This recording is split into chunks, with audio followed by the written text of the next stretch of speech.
This is Umar Ahmed for IFL TV, proudly sponsored by Everlast. I'm at a very nice gym here in Finchley, Pug Boxing Gym. My first time down here. Thanks for having me down here today, Don. Yeah, welcome. I didn't actually remember we spoke earlier on. I didn't realize the last time you'd been to our gym was in Mill Hill, and yeah, we've been here all through the lockdown. Obviously, building this new gym, Pug, and Pug was already an established brand by John Rooney. And basically, I've kind of he's kindly handed over the baton to me. It's almost like a relay. He's run his leg with the brand, and he's handed the baton to me to hopefully cross the line with it. And I promised him when he did it, handed me the baton. I said, I promise you I'm going to cross the line and get gold. Well, it's in good hands. Yeah, you're right in saying the last time I kind of spoke to you on camera was at Mill Hill. Funny enough, you were the first interview I did on IFL TV 3 years ago. Amazing, huh? And I must congratulate you because, imagine your first interview. It was for Frank Blione. I think it was just before the Burton fight. That's correct. And you was thrust right into the deep end. And I remember telling you, just be yourself. And look where we are 3 years later, you're running things. I don't know about that, Don. I don't know, but... Yeah. Listen, I said the same thing to Coogan many years ago when he started, and they've put the work in, and I'm sure you've put the work in, inherited that work ethic from IFL, the boys from IFL. And that, for any young people watching that, it's not easy. You can do it too, but I've always used to say to Coogan and obviously young Uma here, work. The harder you work, the luckier you become in life. Simple. Good saying. Well, I'm sure there's lots of hard work going down here at Pug Boxing Gym. So you've got your son, Jordan Thompson. Just tell me who else you're working with, Don, please. Yeah, there's a number of younger, up-and-coming, unknown yet talents that I'm developing. They won't surface for another couple of years, I should imagine. But we always refer to myself as a chef. I like my grub. So my mentality, a chef is in the kitchen preparing the new recipes, and which the audience will, like I said, it will take me a couple of years before these unknown talents will be then surface and become known. There's a couple of guys. Harry Armstrong is a heavyweight in the development. Young Dennis, an Albanian kid, Dennis Balaji, he's also coming from, and there's another young chap, Oliver. Oliver is a welterweight. He's special. So, yeah. Okay. Let's start off with your son. Obviously, really frustrating time, 2 years out of the ring. But there's going to be some big news on him soon. And, he's going to be out soon. We can't really say much more, but at least, George is working towards a summer date. Yeah, it's the most frustrating, especially for the fighter. I am the trainer. Even if it wasn't my son, it's still the case. A trainer and a fighter situation is the most frustrating thing to watch a guy in the heavyweight division whom I haven't seen skills in a heavyweight like him.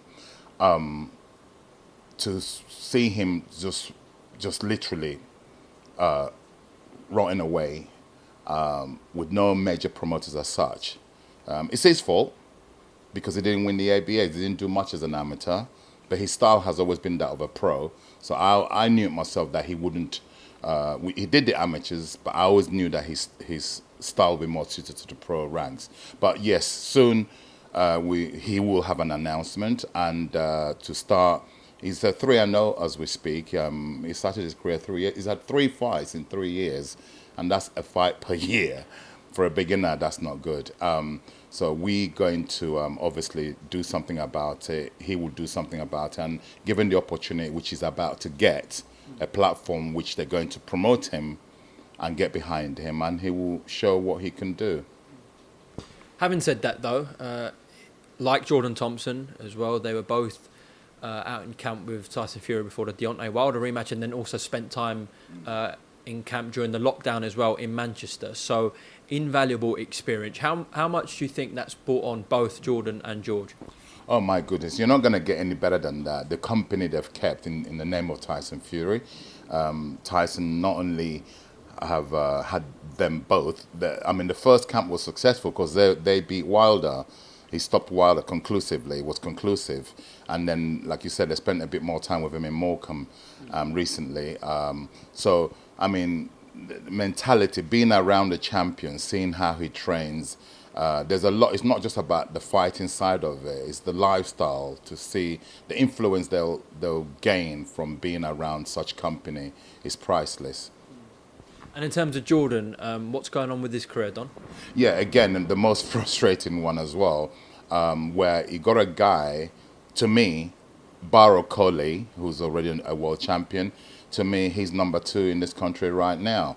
A guy with a ferocious punching power. Not just that, he has stylistically very, very pleasing to the eye. People are going to love him. He's not known yet to the masses. People in the industry know who he is. He's 10-0 with 9 stoppages, yeah? But he's not just a guy who knocks people out. This guy has tremendous boxing skills and fantastic boxing IQ. And I'm really, really excited about his career. So, fair to say, God willing, breakout years for both Jordan and Jordan this year? Most definitely, yeah. Those are the standouts people in my camp who, Jordan in particular, because he's already, in terms of fights, listen, he's had 10, so really and truly, he's got a few managerial and promotional situations to sort out. Once they're almost sorted, and watch this space, because I really, you have to believe in God first, but I have to believe in the fighter that I'm training. The person that I'm training, Jordan Thompson, as a cruiserweight, I'll back him against anyone in the world right now. But obviously, first things first, we have to exploit the British scene first. Like I said, Barrow Coley, there is no other cruiserweight right now I wouldn't hesitate in putting him in with right now, and he'll win. Okay, well, listen, we look forward to both the years for Jordan. Right, Don, I do want to ask you about a massive fight we just seen in Canelo against Saunders. Obviously, Canelo with the win. You made some comments, I think it was a few weeks before the fight, about potentially Eubank Jr. beating Canelo Alvarez. From what you saw from Eubank's last fight against Marcus Morrison and Canelo's last win against Billy Joe Saunders, do you still have that same opinion, Don? Yeah, my opinion is based on various factors. It's not just because everybody says so. I'm not one of these people. Also, because I never spoke to yourself or to your network, to your company prior to the fight. Exactly what I said is what was going to happen. I did say if anybody's got a chance of causing problems for Canelo, it would be that style of Saunders, who's got a tremendous boxing IQ. Yes, he has. But what I've seen in Canelo, doesn't matter what you're bringing, he's able to go with it, work it out during the fight, and then change it and exploit it. The same thing happened. I did say about Eubank Jr. Yes, I did, because, I'm not a certified psychologist, but doing this job, you develop a sense of that. You develop that skill. Over the years, desire, determination, want. There's a whole lot of things that Eubank Jr. has that I'm a fan of Eubank Jr. Not because I'm a fan do I believe he's going to be able to beat someone like Canelo. Canelo Alvarez, I'm still looking for a weakness in him, and as a trainer, like you do, if I had a fighter fighting him, what would I do to try and be successful against it? I still can't find any weaknesses, yeah, and that's frightening when you're looking for weaknesses, yeah. But Eubank Jr., what I like about him, what beats most human beings on this planet is fear. I'm a human, so I've experienced fear in many, many ways all through my life, and I've learned to deal with them. Yeah, but it's taken me many years to deal with various fears. And when you've got a young man who he's brash, he's arrogant, just like his father, right? Mentally very strong, and and he's the sort of guys. The more you tell them they can't do it, the more that drives them. They want to do it because they know they got to do it, or else they're gonna look like an ass.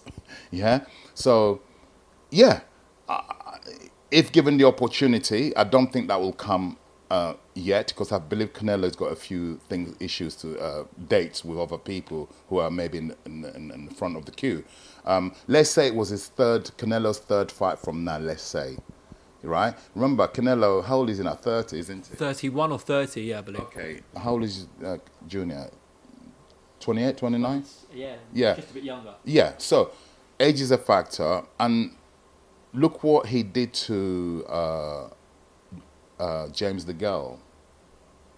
You might say, oh, but James the Girl is a well-schooled gold medalist, yeah, who has fought literally everybody, yeah. The way he manhandled James in their last fight, okay, and I rate James highly. I've followed James's career from him being an amateur, and I said that kid's gonna. Well, you don't have to be a rocket scientist to when you see people. I said him and Tony Bellew, I made predictions on when they were amateurs. I watched them. I said they're gonna go all the way and do great things, and he did. You know. So what I'm saying here is not in any way to take anywhere away from James. It's just the way Eubank dealt with him. I didn't think he was capable of doing that to James the Girl. Yeah. So based on that, there's a lot of things that I give him a chance with. Yeah. Boxing IQ, he has, yeah, in abundance. This is Eubank Jr., okay? And if anyone's going to put a dent to the degree where I think they might even get a victory out of it, it'll be someone with that sort of style, that aggression, that desire, that, like I said, there's a lot of factors that make up to me having this thing in my head that he could actually be successful against him. Just to play devil's advocate there, obviously the other two times that he's majorly stepped up, i.e. George Groves and Billy Joe Saunders, he fell short. So what gives you that confidence that when it comes to Canelo Alvarez, pound for pound number one at the moment, that it would be different in this case? Timing. Timing is everything, you know. If you remember once, no, that was against Golovkin. The fight almost happened, I believe. Eubank and Golovkin nearly happened, yeah. Yeah, and then something happened. I think it's to do with finance or something. The fight never happened. You know, timing is everything. He's grown in stature. He's grown with experience. Yeah. If you remember the first fight he had with Billy Joe Saunders, that was a very, very close fight. Inexperience beat him on that occasion. And then fast forward, you asked me a question. What? After he's fought every time he stepped up, like against Groves and against Billy Joe, and he lost. Yeah, like I said, timing. Maybe they were too premature for him, those fights at that time in his career. But the young man I'm looking at now, okay, he fought the other day. He's been at the ring for, is it 2 years? He's been at the ring for, and that was a very good performance in my opinion against a renowned puncher. Morrison is no mug. Yeah, okay, that was a very, very good 10-rounder on this thing. And I'm a fan of the kid, not because I'm just a fan. I like the way he fights. Okay.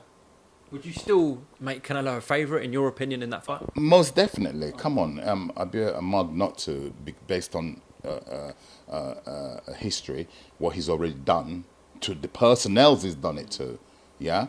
I mean, to me, I must make it clear, he's my number one fighter on the planet right now.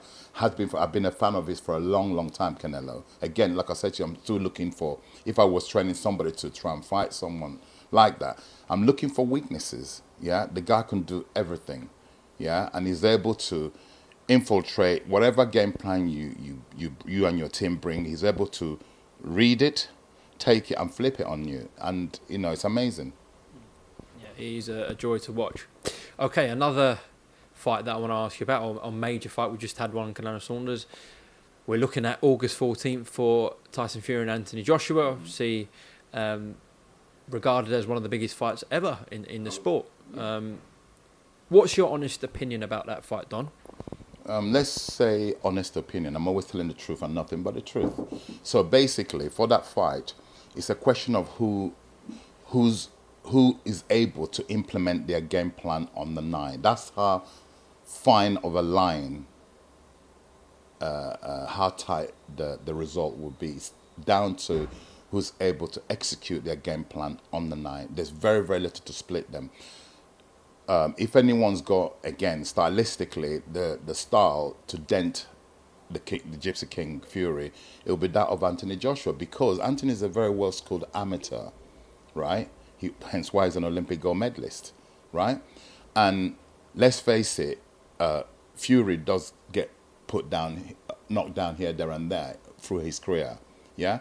And I'm afraid if Anthony Joshua nails Fury, yeah, he will stay here. Anthony has got that sort of power that there's a saying in boxing: some people can hit you, but the aim is to hit. Some people have the ability to hit you and you stay hit, right? So that's in me now saying the positives for Anthony Joshua for that fight. Okay, he has the punching power and potentially the style. When I say style, somebody who's well schooled like him and is a top amateur, yeah, it still has a lot of the amateur characteristics stylistically in his makeup. Yeah, maybe sometimes simplicity is the best way in life. Maybe that simple style, it's almost like the shortest distance from A to B is in a straight line, let's say. Not in boxing, don't go in a straight line, but maybe that's the type of style that it would take. But he's explosive with it, Anthony. It's very explosive with that style. Then the pluses for Fury is that Fury, remember, I've trained somebody in the name of Derek Chisora to try and take on this man twice. Yeah? The first time it happened, I thought, ooh, yeah, my boy shouldn't have been in the ring that night. He was out of shape. Mentally wasn't there. Yeah? We went and prepared. If I would have put anything, I'm not a betting man, I would have put anything on it that Derek was going to be victorious in the second fight he had with Fury. You know what? Fury was able to rip up my and our game plan into a million pieces and throw it back at us. Yeah? That's the day I started to really become a fan of Fury, because this man, the only way I could describe him, my son has been in camp with him twice now, and I asked my son, what is it like? Because I wasn't there, obviously. Yeah? He said, Dad, the guy's like a chameleon. Do you know the animal chameleon? Yeah. Right, he's like a chameleon. He's able to infiltrate, yeah, and his surroundings and becomes that. So, have you ever seen the film Predator? No. Go and watch it. Get it on Netflix. Okay? The first Predator, when you watch it, then you see that is Fury, because the Predator will be in this room and you wouldn't see him because he's able to camouflage himself. The same thing like the creature chameleon. He has that ability. So, again, he's another fighter who's able to, whatever game plan you bring, he's able to rip it up in front of you and throw it back at you. But having said everything, like I said in the beginning of this interview, whoever implements their game plan on the night will be victorious for that big, probably the biggest fight, like you said, for many years. Absolutely. Where does either man lose this fight, in your opinion, Don? By the other person being able to implement their game plan and you not being able to. Like how most fights are won and lost. It's the same principles, but I really do think it's that close that whoever is on their game on that night will be victorious. And it's hard to call. Don't ask me. And ask me nearer the time. We certainly will, Don. We certainly will. Just to close off, obviously, we mentioned the stable that you've got at the moment, George and Jordan heading it up. Don, we haven't had a comment from you since your split with Florian Marku. Is there anything you can say on that and why it came to a close? Obviously, we spoke to Florian about it and Sam Jones, but we haven't spoke to you about it. So if you've got a comment on that, please. Well, number one, I always like to comment based on what people have come. You've already spoken to them about it, so I haven't seen the interview or haven't heard anything. It was a surprise to me because he's never lost a fight with myself as a coach, so there's usually an excuse to leave. What that excuse is from them, Florian, if you're watching, I'm still baffled while Sudden, he wanted to, nobody's holding anybody at ransom. Like I said, as I sit here, I still don't know the reason why. And then the way it happened was very unprofessional. I hold myself in high regard. What I do for people, any fighter that I train, I embrace them. And I expected more. I'm a bit disappointed, should I say, in the way nobody's forced to be with anybody they don't want to be with. But I was very disappointed in the way that it was done, right? And the guy, I've said it when I started training Florian, he's got world class skills, yeah, that if developed is a world champion in his weight category.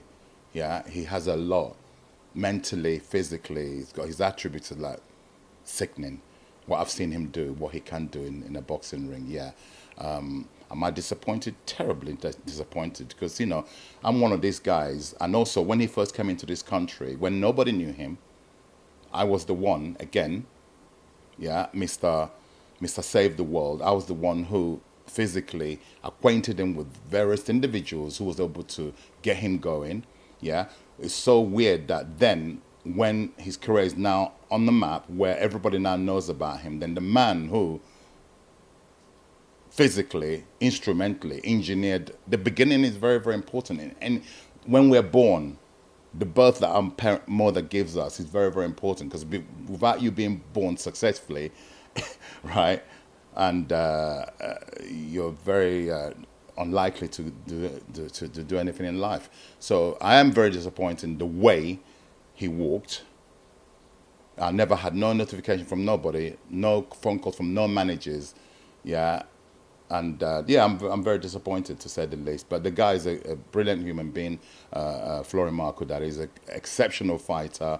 I was, and I'm still very excited. I'll be watching his career closely, because I think he's going to do great things, with or without me as a trainer. We're not talking about the training here. We're talking about in the manner. I don't deserve that. I'm better than that. Okay, we just wanted your side of things on that. Okay, just a final word, perhaps on George and Jordan, for people watching this. What can we expect from the pair of them this year, Don? Well, given the opportunity, all I ask is Jordan Thompson, who's already established, because when you've had 10 fights and you've had 9 knockouts, you're an established campaigner in your weight category. I just plead with the promoter to get behind this kid, because he's got the X factor. He's special, yeah, and just promote this kid. I've seen people fighting week in, week out on television that not a patch on this guy. So therefore, like I said, barring Okoli, he's only one. Not because I would never let him. No. At this moment in time, Okoli is established, and I must say congratulations to him and Shane, because, you know, remarkable what that kid's gone and done, you know, in short space of time. What, 16 fights? Yeah. I mean, it's unimaginable, but he's done it. And like I said, my man Jordan Thompson is number 2 in this country right now, behind Okoli, in my opinion. Okay. Yeah, and George, again, I asked for the same thing, which we're about to be given a platform to promote them the same way the other talents that I see being promoted, to be promoted in the right manner, and I believe they've got what it takes to deliver. Don Charles, as always, appreciate your time on IFL TV. The first one down here at Pug. I'm sure it won't be the last, okay? First of many, hopefully. Absolutely. But that's based on success, yeah? I go quiet. When I go quiet, I'm the chef in the kitchen preparing the next recipe. I go silent. I have my own gym for a reason, because people don't know what I'm doing or what I'm not doing, yeah? That's why I've always had my own gyms from day one, yeah? So watch this space. I haven't gone away. I'm just basically preparing the next recipe. We look forward to the meals with Jordan and Jordan. Yeah, Don, appreciate your time on IFL TV as always, and we'll speak soon. Always a pleasure. Take care.